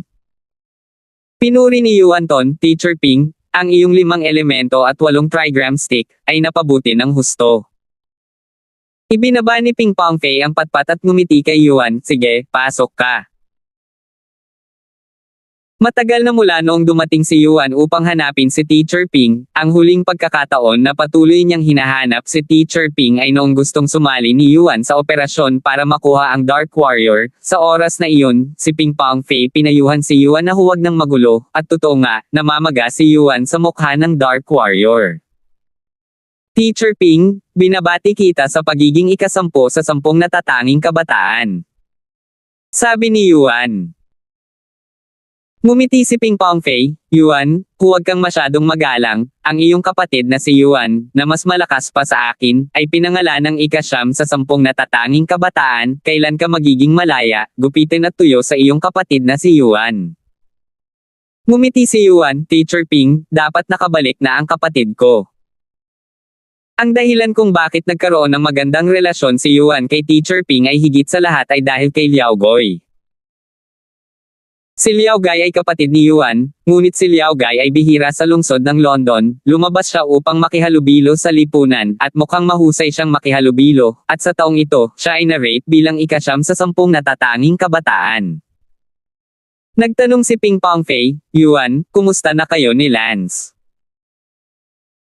Ngumuso si Yuan, Teacher Ping, huwag mo na siyang banggitin sa akin. Inaamin ko, hindi ko siya kayang paglaruan ngayon, pero hindi ibig sabihin na hindi ko siya makakapaglaro sa lahat ng oras, kapag dumating ang kapatid ko. Bumalik, tiyak na hihilingin ko sa aking kapatid na turuan si Lance, ang aking kapatid ay dapat na bumalik ngayong gabi. Tumawa si Ping Pong Fei, ang taong iyon na si Lance, ang kanyang martial strength ay dapat umabot sa level 35, bagamat hindi ko rin gusto ang ganitong uri ng tao, kailangan kong humanga sa kanya, ang taong ito ay may ilang martial talent, marahil sa 5 taon, ang 10 natatanging kabataan ng lungsod ng London ay magkakaroon ng kanyang pangalan. Si Yuan ay napakalungkot sa loob. Sa sandaling ito, nasa ospital. Si Dan ay nakahiga sa kama ng ospital, ang kanyang mga mata ay mapurol, siya ay isang mabuting tao, at ngayon siya ay naging isang babae. Sa oras na ito, ang kanyang sidekick na si Berto ay nagmula sa labas na may dalang isang kahon ng bigas. Binuksan ni Berto ang lunchbox, sa loob ay may sopas, si Berto ay sumandok ng isang katsarang puno ng sopas at sinabing, ipapakain kita, mag-ingat ka mainit. Hindi tumanggi si Dan, maaasahan lang niya si Berto para pagsilbihan siya ngayon. Eto, inom? Oo. Ayon? Isang kagat pa? Oo, masarap. Sa oras na ito, biglang naramdaman ni Dan na ang posisyon ni Berto sa pagpapakain sa kanya ay medyo malabo, at ang mga mata at kilos ni Berto ay medyo kakaiba, ang tono ng kabutihan ni Berto sa kanya ay medyo labis, na parang tinatrato niya ang isang babae. Isang kagat pa. Nagtanong si Dan, Little Wei, salamat sa pag-aalaga mo sa akin sa panahon ng aking paghihirap. It's all my Jula. Nahihiyang ibinaba ni Berto ang kanyang ulo, ang kanyang mukha ay medyo nahihiya, habang si Dan ay mukhang mas naguguluhan, sa pagitan ng dalawang nasa hustong gulang na lalaki, isang mabuting Berto na nahihiya sa ano. Eto, kagat ka ulit. Si Berto ay kumandat kay Dan at sumandok ng isa pang katsarang sopas at ipinasa ito sa bibig ni Dan. Sinabi ni Dan, sandali lang, Little Wei, hindi ka ba masyadong mabait sa akin? May gagawin ka ba? Sinusubukang kumita ng pera sa akin. Ibinaba ni Berto ang kanyang ulo, ang kanyang titig na puno ng kalabuan ay galit, huwag ka munang magtanong. 308. Pinisil ni Juden, sabihin mo sa akin ang totoo, bakit ba napakaamo mo sa akin? Biglang hinawakan ni Berto ang mga kamay ni Dan at sinabing, Young Master, hayaan mo akong alagaan ka sa buong buhay mo, talaga, hindi ako tatutol, huwag kang mag-alala, magiging mabuti ako sa iyo. Fuck you. You fucking hit on my idea. Si Dan ay nag-aapoy, sa wakas ay naisip niya ito, hindi nakakagulat na tumingin sa kanya si Berto na may malabong tingin sa kanyang mga mata, talagang sinaktan niya ito. Napatalon si Dan sa galit at marahas na sinipa si Berto. Young master, huwag ka nang mag-away, sinasadya ko talaga. Subukan mong sabihing muli. Galit na sigaw ni Dan, sa ngayon, ang apoy sa loob ay hindi maipahayag sa mga salita. Young master, huwag kang mag-away, wala kang mahahanap na ibang boyfriend maliban sa akin. Path. Nagluwa ng dugo si Dan sa galit. Sa sandaling ito, sa isang upscale ward ng ospital na ito. Si Danny ay sumisipol, nang may tumawag kay Lynn Bursting Tian. Tandaan ang URL, consuate.net. Hoy, Uncle. East, kumusta na ang recovery? Salamat tito sa pagtulong sa akin na i-transplant ang lifeblood ni Lance, pinalitan lang ng doktor ang ghost, perfect ang recovery, mas maliit lang ito ng kaunti. Napangiti si Lynn, mas maliit kaysa wala. Nga pala, ano ang ginawa sa kanya ng Lance na iyon? After the surgery, itapon mo na lang siya sa normal ward, ano pa bang magagawa mo, maging babae ka. Kinagat ni Danny ang kanyang mga ngipin at sinabi sa kanyang puso, Lance, hintayin mo lang ako, balang araw ay pilit kitang sesabog. Sa general ward, pagkatapos sa muka ng dugo, nagngangalit si Dan at sinabing, dahil lang kay Lance kaya ako naging ganito. Agad na nagpalit si Dan ng sarili niyang damit at lumabas ng ward. Young master, saan ka pupunta? Hindi pa ganap na gumaling ang iyong ilalim. Pagalingin ka. Lalabas ako para pumatay ngayon, labis na sakit ang idinulot ni Lance sa akin, lalabas ako para pumatay ng 12-dosenang tao na may hitsura ni Lance, at lahat ng kaso ay kay Lance. Lumabas si Dan sa kalye, sa kanyang lakas, kahit na naoperahan siya, madali pa rin para sa kanya na pumatay ng 12-dosenang ordinaryong tao. Ang hindi makatwiran na si Dan ay magsisimulang pumatay nang bigla niyang nakita ang isang kakilala, si Leslie. Si Leslie ay hindi pumasok sa paaralan ngayon. Uy, hindi ba si Lance iyon? Lumapit si Shanghain Ro kay Lance at ngumiti ng malandi. Hindi umimik si Dan, nakatingin ang mga mata niya kay Leslie. Lance, ano ang ginagawa mo sa labas sa kalye ng walang klase? Tanong ni Leslie. Sa isang mapait na tawa, ngumuso si Dan, Leslie, alam mo ba na gusto kitang patayin sa araw, ngunit sa kasamaang palad? Tumibok ang puso ni Leslie at ngumisi, Lance, hindi ko ine-expect na seryoso ka pala pero napakalandi mo sa buto, akala ko medyo iba ka sa ibang lalaki, pero hindi ko inaasahan pareho. Kinasusuklaman ni Dan si Lance, natural, hindi siya magsasalita ng maganda para kay Lance, nang makitang sinabi ni Leslie, agad na dinobol ang itim na Lance, sinabi, seryoso ako, pero nagpapanggap lang sa harap mo, sa tingin mo ako talaga. Grabe, sa totoo lang gusto kong matulog kasama lahat ng bulaklak sa school, lalo na ikaw, gusto na kita matulog burst Hahaha, Lance, sa wakas ay naipakita mo na ang iyong tunay na mukha. Sabi ni Leslie na may matinding paghamak. Oo, ako ay isang malabag na tao sa loob, Leslie, hayaan mo kung masiyahan ka. Ngumuso si Leslie, Lance, ako ang orihinal. Medyo nakikiusyoso pa rin sa iyo, at lubos na humahanga sa isang lalaking hindi natutokso sa aking kagandahan, ngunit ngayon, mayroon lamang paghamak sa iyong pagkukunwari, nagpapanggap ka na talagang katulad. Anong itim na fungus, kung tutuusin, masasabi ko sa iyo, virgin pa ang babaeng ito, ayaw niya akong makuha. Hahaha. Gulong-gulo ang isip ni Dan, paano pa niya makukuha ito ngayong naging babae na siya? Magsasalita na sana ulit si Dan nang tumingin si Leslie ng isang nakamamanghang tingin at nagtanong, Lance, maganda ba ako? Kahit na si Jutan ay inilipat bilang isang babae sa ibaba, ang kanyang isip ay lalaki pa rin, at siya ay kaagad na ginayuma. Maganda, napakaganda. Sabi ni Dan na may nalilitong mga mata. Nagulat si Leslie, sa pagkakataong ito ay talagang ginayuma na niya si Lance, dahil ba sa pagbuti ng kanyang kaakit-akit na kakayahan. O dahil ba ito sa pagsisiwalat ng tunay na mukha ng pagkukunwari ni Lance? Lance, napakaganda ko, will you be your willing slave? Tanong ni Leslie. Willing. Tumango si Dan. Sa loob-loob na sinabi ni Leslie, Lance, akala ko ay napakalakas mo, ngunit ito ay hindi hihigit sa iyon. Medyo nagsisi ako sa pag-akit sa iyo upang pirmahan ang kontrata ng pagbebenta ng kaluluwa ng aking pamilya, ngunit ngayon ikaw ay isang ipokrito, wala na ako. Panghihinayang para sa iyo, tanging paghamak, kaya hayaan mong pirmahan mo ang kontrata ng pagbebenta ng kaluluwa ng aking pamilya.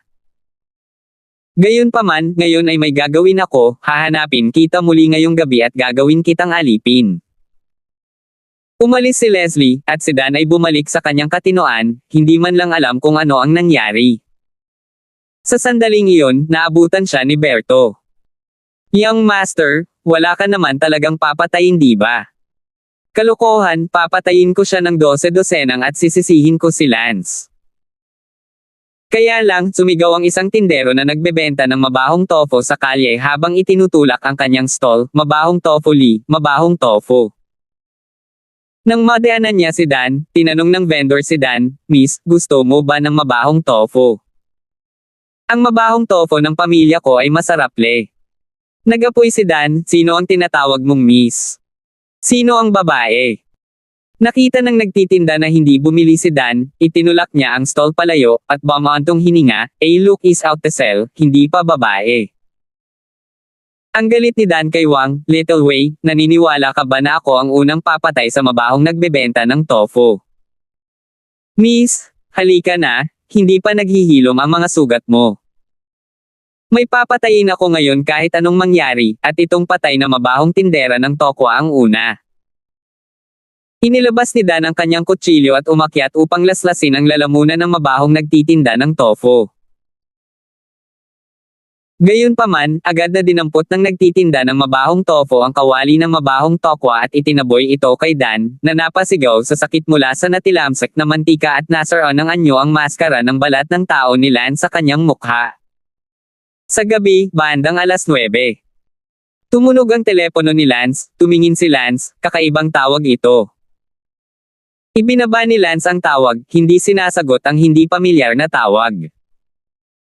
Sa sandaling ito, sa labas ng villa ni Kent, si Leslie ay nagmaneho ng kotse na nakaparada sa labas. Kakaiba, bakit hindi sinasagot ni Lance ang telepono? Nalito si Shanghai Enro, pagkatapos ay muling idinial ang telepono ni Lance. Ang numero ng teleponong ito ay isang bagay na nahirapan si Leslie na alamin, hindi dapat magkamali. Tumingin si Lance at iyon na naman ang kakaibang tawag, saka lang ito kinuha ni Lance at nagtanong, sino ito? Ako ba yan? Sabi ni Leslie. Hindi man lang naisip ni Lance na tatawagan siya ni Leslie, kaya hindi niya narinig ang boses. Sino ka? Kumunat ang noo ni Lance. Ako si Zoe. Leslie ngumiti ng malandi. Soft what soft? Don't know? Wrong number. Ibinaba ni Lance ang tawag. 300. Sinabi ni Leslie sa kanyang puso, walang dahilan, nang makilala ko si Lance sa kalye sa tanghali, nalilito ko na siya, makatuwiran lang na mahipnotize niya ang kanyang sarili sa aking kasalukuyang boses. Ang kaakit-akit na pamamaraan ay hindi pa umabot sa punto kung saan mahipnotize ko lang si Lance sa pamamagitan ng boses ko, gayon din, pagkatapos ay tawagan siya at tiyak na ihipnotize siya ng personal. Muling tumawag si Leslie. Nakita muli ni Lance ang hindi pamilyar na tawag sa tepono, nag-alinlangan sandali, kinuha ito, at bumantong hininga, kung ginugulo mo ulit ako, hindi ako magiging magalang sa iyo. Sabi ni Leslie, pumunta ka sa harap ng pinto. Pagkasabi noon ay ibinaba na niya ang telepono. Tumalon pababa si Lance mula sa silid at lumipad palabas sa pintuan ng villa. Nakita ni Lance si Leslie sa isang sulyap, at may nakaparada na kotse sa di kalayuan. Ikaw, bakit mo ako hinahanap? Napatingin si Lance sa tanong. Lumapit si Leslie kay Lance at humajejek. Tumingin si Lance kay Leslie na nagtataka, ano ang sinusubukan niyang gawin. Si Shang Guanzuo ay nagbigay ng kaakit-akit na spell kay Lance at ngumiti, Lance, maganda ba ako? Isang segundo upang tandaan na basahin ang libro. Isang itim na linya ang lumitaw sa noo ni Lance, at walang sabi-sabi, hinampas niya ito at galit na sinabi, "Ang ganda mo, buhok ng manok hindi natutulog sa kalagitnaan ng gabi, pumunta ka sa aking pintuan at tanungin ako kung ako maganda, may sakit ka Natigilan doon si Leslie, medyo hindi makapaniwala, sa loob-loob niyang sinabi, walang dahilan sa tanghali ay lubos kong nalilito si Lance, bakit biglang hindi umubra ang gabi? Ano ang nangyayari dito?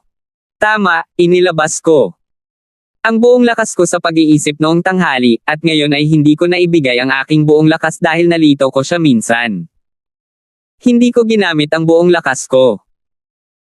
Hinawakan ni Leslie ang kanyang mukha, sinamal ni Lance, ang sakit talaga, ang bastos na ito, kahit na pumatol sa isang babae, kapag siya ay naguguluhan, tiyak na hahayaan niyang saktan niya ang kanyang sarili. Agad na inayos ni Leslie ang kanyang buhok, lumapit muli, inilabas ang lahat ng kanyang mental na enerhiya, ang paghahagis ng alindog ay lubhang nakakapagod. Lance, maganda ba ako? Lumapit si Leslie kay Lance, ang kanyang mga mata ay nakatitig kay Lance, isang walang katapusang hindi mapaglabanan na alindog na lumalabas sa kanyang katawan. Nagsalubong ang mga kilay ni Lance, may mali ba sa Leslie na ito? Isang beses ko lang siya tinanong, sinampal siya, at ngayon nagtatanong ulit ako. Hinaplos ni Leslie ang mukha ni Lance at muling nagtanong, "Chen, maganda ba ako?" Huwag kang mag-abala na hampasin siya ngayon para makita kung ano ang pinagkakaabalahan niya. Maganda, napakaganda kaya gusto kitang halayin. Sabi ni Lance na may mapanuksong tono. Natuwa si Leslie, at sa katunayan, inalis niya ang lahat ng kanyang mental energy at agad na nalito si Lance. Gusto mo ba talaga akong halayin? Mas totoo kaysa sa mga perlas, sabi ni Lance. Pagkatapos ay pumunta tayo sa aking bahay. Nanligaw si Leslie, at pagdating niya sa kanyang bahay, maaari niyang simulan ang proseso ng pagpirma ng kontrata sa pagbebenta ng kaluluwa. Gayunpaman, bumantong hininga si Lance, sa tingin ko ay hindi na kailangan, gawin natin dito. Pagkatapos sabihin iyon, hinampis ni Lance ang kanyang palad sa dibdib ni Leslie, at ang mga damit sa katawan ni Leslie ay biglang nagkapira-piraso at lumipad sa lahat ng direksyon. Tumili si Leslie, at sa isang kisap mata, hubot-hubad na siya. Agad na tinakpin ni Leslie ang kanyang dibdib gamit ang kanyang mga kamay bago yumuko upang hindi magpakita ang kanyang ibaba. Paano nangyari iyon? Hindi makapaniwalang sabi ni Shanghaian Ro. Huminga si Lance, ayaw mo bang halayin kita, bakit tinatakpan mo pa ito ng mahigpit? Hayaan mo akong gawin ito. Nagalit si Leslie, Lance, hindi ka man lang kinukulam sa akin, nagpapanggap ka. Nanghihinayang sinabi ni Lance, sa iyong alindog na mas magaan kaysa sa balahibo ng manok, gusto mo pa rin akong makulam. Sino sa iyong mga mata ang nakakita na ako ay kinulam mo? Ni hindi mo matukoy kung ikaw ay nakukulam o hindi, kaya itigil ang pag-aaral ng alindog na ito habang nauuna ka at magsaka. Imposible iyan, halatang kinukulam ka sa akin noong tanghali, hindi iyon posible. Sabi ni Leslie. Tanghali. May sakit ka, tanghali na akong hindi lumalabas sa school. Nakasalubong mo ako sa kalye kaninang tanghali, di ba? Hahaha.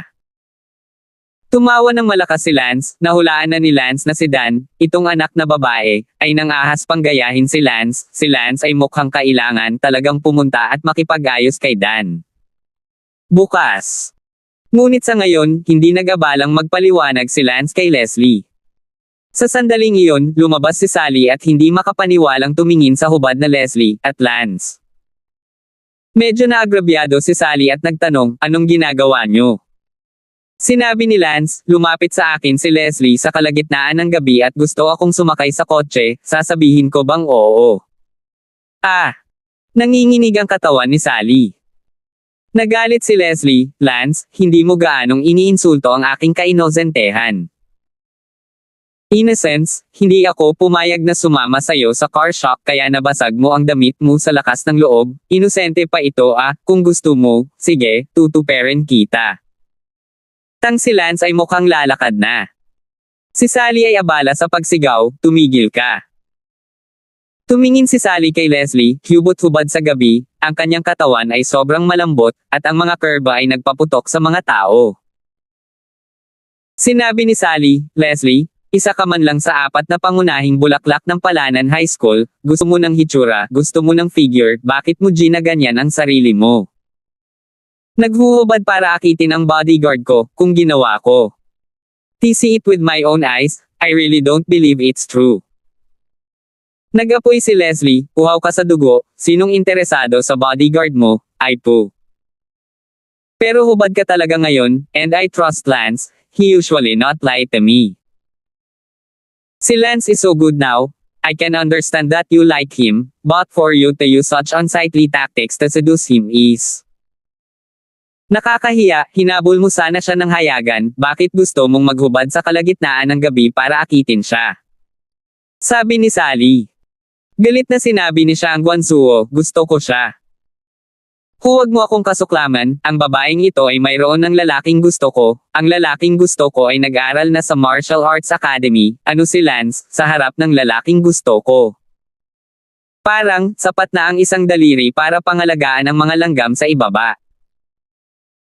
Sinabi ni Sally, kalimutan mo na ito, lahat tayo ay babae, hindi ako makikipagtalo sa iyo, ibibigay ko sa iyo ang hakbang na ito. Pagkasabi noon, hinubad ni Sally ang coat na suot niya at inihagis ito kay Leslie. Pagkatapos ay sinabi kay Lance, bumalik tayo, hindi ka natutokso sa kagandahan ngayon, talagang hindi ako nagkamali sa iyo. Walang imek si Lance. Dinampot ni Leslie ang coat ni Sally at hindi na ito inayawan, kaya mabilis niyang isinuot ito at tumakbo sa kanyang kotse na may kulay abong ulo at umalis. Napahiya siya ng husto ni Lance ngayong gabi, nangako siyang kukulam si Lance at pagkatapos lagdaan ang kontrata ng pagbebenta ng kaluluwa ng pamilya. Sa sandaling ito, sa bahay ni Yuan. Ang kapatid ni Yuan, si Liao Jiawei, ay bumalik. 310. Nabalitaan ni Teacher Ping Pongfei mula sa Palanan Middle School na nakabalik na si Liao Jiawei at agad na pumunta sa bahay ni Yuan upang maabyutin siya. Pongfei, ipagpatuloy mo.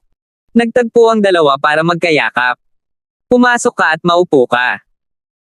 Pongfei, nagtatrabaho pa rin bilang isang guro sa Palanan Middle School sa lakas mo bilang isang guro ay masyadong aksayado. I'm not in it for the money. I want a quiet environment for me to practice martial arts.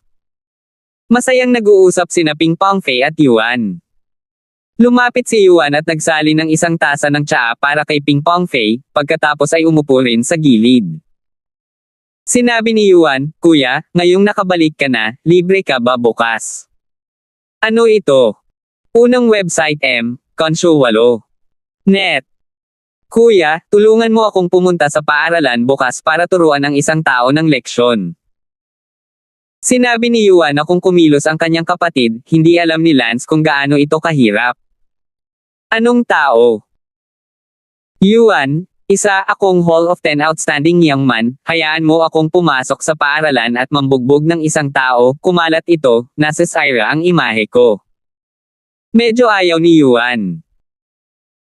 Sinabi ni Yuan, Kuya, kung ordinaryong tao, natural na hindi kita guguluhin, ngunit ang taong iyon ay hindi ko talaga kayang makipaglaro sa kanya, ang kanyang pangalan ay Lance, siya ang pinakamalakas sa Palanan Middle School sa ngayon. Kung hindi ka naniniwala sa akin, tanungin mo si Teacher Ping. Tumingin si Liao Goy kay Ping Pongfei, ngumiti si Ping Pongfei, talagang napakalakas ng Lance na iyon, sa loob ng 5 taon, malamang na isa na siya sa nangungunang 10 natatanging kabataan. Sabihin na nating, Gogo, sinadya mong pumasok sa paaralan. Para bugbugin ang isang tao, sinisira nito ang iyong reputasyon bilang top 10 outstanding young man, pagkatapos ay tutulungan kitang mahanap si Lance at makausap siya. Ngumiti si Liao Gogo, Pongfei, napakabait mo niyan. You're welcome. Kaya hindi muna kita guguluhin sa ngayon, magpahinga na kayo at babalik ako. 88. Nagpaalam si Ping Pongfei at umalis. Kinabukasan, 8:30 AM.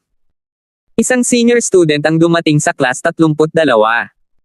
Lance, hinahanap ka ni Teacher Ping at pinapunta ka sa kanyang opisina. Sabi ng estudyante. Sinong Mr. Ping? Tanong ni Lance. Yung Ping teacher na nagtuturo sa first year high school. Naisip ito ni Lance, hindi pa niya ito nakikita o kilala, ano ang gusto niya sa kanya. Huwag mo siyang kilalanin, huwag kang pumunta. Sabi ni Lance, napakalamig ng panahon, hindi nag-abala si Lance na lumabas para hamihip, bagamat sa kanyang panloob na lakas ay hindi natatakot ang lamig na ito. Ano? Kahit ang lakas ng loob mong sabihin na hindi mo kilala ang aming guro na si Ping, kahapon ang punong guro ng istasyon ng radyo ay personal na nag-broadcast na ang aming guro na si Ping ay nanalo sa 10 natatanging kabataan, paanong hindi mo kilala si Mr. Ping? Sabi ng year student, nang makitang medyo mahigpit ang ugali ni Lance kay Teacher Ping, kaya medyo lumakas siya. Kung hindi mo ako kilala, pwede kang pumasok sa klase kung mayroon ka, sige, pwede ka nang umalis, huwag mo akong sisihin sa pagiging masungit mo kung hindi ka aalis. Ungol ng senior student na iyon at gulat na umalis. Sa sandaling ito, natapos ni Ping Pongfei ang pagtuturo sa klase at bumalik sa kanyang bungalow sa likod ng burol. Ang estudyante na ipinadala lamang upang tawagan si Lance ay tumakbo at sumigaw, Teacher Ping. Nagtanong si Ping Pongfei, nasaan si Lance? Teacher Ping? Sinabi ni Lance na hindi kanya kilala at hindi siya pupunta, tsaka sinabi niya rin na kung may mangyari, hanapin mo siya. Medyo naiinis si Ping Pongfei, hindi ba't medyo mahigpit itong si Lance, isa man lang siyang guro, at katatapos lang niya maging isa sa 10 outstanding young men, kahit sa loob ng London City, babatiin siya ng mga tao nang may paggalang kung nakilala nila siya, pagkatapos ng lahat, 10 outstanding young men na isang maluwalhating bagay. Ngunit siya. Talagang hindi siya nirerespeto ni Lance. Teacher Ping? Ano ang dapat nating gawin kung hindi dumating si Lance? Ngayon sino ang hindi nakakaalam na kayo ang 10 outstanding youths? Si Lance ay ang first evil youngster lang ng Palanan Middle School. Sa tingin ba niya ang first ang evil youngster ay mas marangal kaysa sa iyong 10 outstanding youths? Sabi ng senior student na iyon. Si Ping Pongfei ay orihinal na ayaw makipag-ugnayan sa mga mag-aaral na tulad ni Lance, kaya hindi man lang siya nag-abalang pansinin kung gaano ka-arrogant si Lance noon sa paaralan, at hindi pa siya nakapunta para makita si Lance na makipag-duel sa sinumang siya ay minsan. Gayunpaman, sa pagkakataong ito, si Lance ay napakawalang galang sa kanya, na nagpapasama sa kanya. Kumuha si Ping Pongfei ng isang piraso ng papel at isinulat dito, Lance, lumapit ka sa akin, Ping Pongfei. Tinupi ni Ping Pongfei ang papel at ibinigay sa estudyanteng iyon sa unang taon, nag-utos, ibigay ang liham na ito mula sa akin kay Lance. Teacher Ping? Kapaki-pakinabang ba ito? Nataranta ang estudyante. Here's my own letter. I don't think the Don should write like that, go ahead. Oo. Si Lance ay nakaupo sa silid-aralan, at hindi nagtagal, ang freshman na estudyante ay kakabalik lang. Lance. Nagsalubong ang mga kilay ni Lance, medyo naiinis, at nagtanong, paano ikaw na naman, ano ang problema? Ang freshman student na iyon ay nagbigay ng autograph letter ni Ping Pongfei kay Lance at sinabing, Mr. Ping's autograph letter. Medyo naiinip si Lance na buksan ang autograph letter ni Ping Pongfei. Lance, halika sa aking lugar, Ping Pongfei. Huminto ang puso ni Lance, anong klaseng laman ng manok, hayaan mo lang ako Sabi ng first year student na iyon, Lance, pwede na ba tayong pumunta kay Mr. Ping? Ito ang kanyang autograph letter, hindi ako naniniwala na ganoon ka pa rin ang dismissive kay Teacher Ping kahit na dumating na ang kanyang autograph letter, bagamat ikaw ay ang numero 1 masamang binata, si Teacher Ping ay isa sa 10 kilalang binata, na higit na marangal kaysa sa iyo. Sinabi ni Lance, huwag na.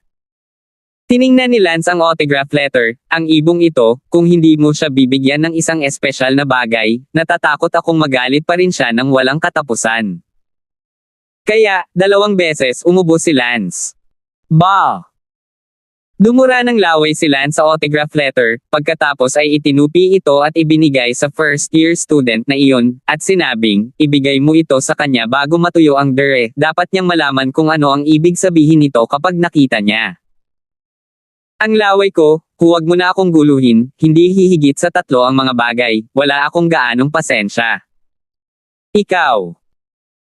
Ang freshman na estudyanteng iyon ay hindi makapaniwala, labis na nabalisa na si Lance ay sobrang grizzled, at agad na kinuha ang autograph letter at tumakbo pababa ng school building para ipadala ito kay Mr. Hao Shanping. Nang hindi tumakbo ng ilang hakbang, nabangga niya sina Yuan at Xiao Jia. Para saan? Hindi mo man lang babatiin si Ben Swordsman kapag nabangga mo siya, sa tingin mo ba siya si Lance? Pinigilan ni Yuan ang freshman student na medyo nag-iinit na dahil nakabalik na ang kanyang kapatid na si Yuan. Liao, sorry na kilala kita, Liao. Ano ang hawak mo sa iyong kamay? Tanong ni Yuan. Personal na sulat ni Teacher Ping. Mr. Ping Pongfei. Oo. Sinabi sa akin ni Ping Pongfei na ibigay ito kay Lance para pumunta sa kanyang lugar, sa kasamaang palad, si Lance ay hindi nagbigay ng mukha, kaya si Teacher Ping ay nagsulat ng isang personal na liham, ngunit si Lance ay hindi lamang pumunta, ngunit dinduraan din. Sa sulat na humihiling sa akin na ibalik ito kay Teacher Ping. Binuksan ni Yuan ang papel, at siguradong may dumura, nahulaan kaagad ni Yuan na hinahanap ni Ping Pongfei si Lance, malamang na nangako sa kanyang kapatid kagabi na kakausapin si Lance. Damn it, si Lance ay hindi man lang nagbigay ng mukha kay Teacher Ping. Ngumuso si Yuan, masyadong mahigpit si Lance. Forget what they doing, keep on doing.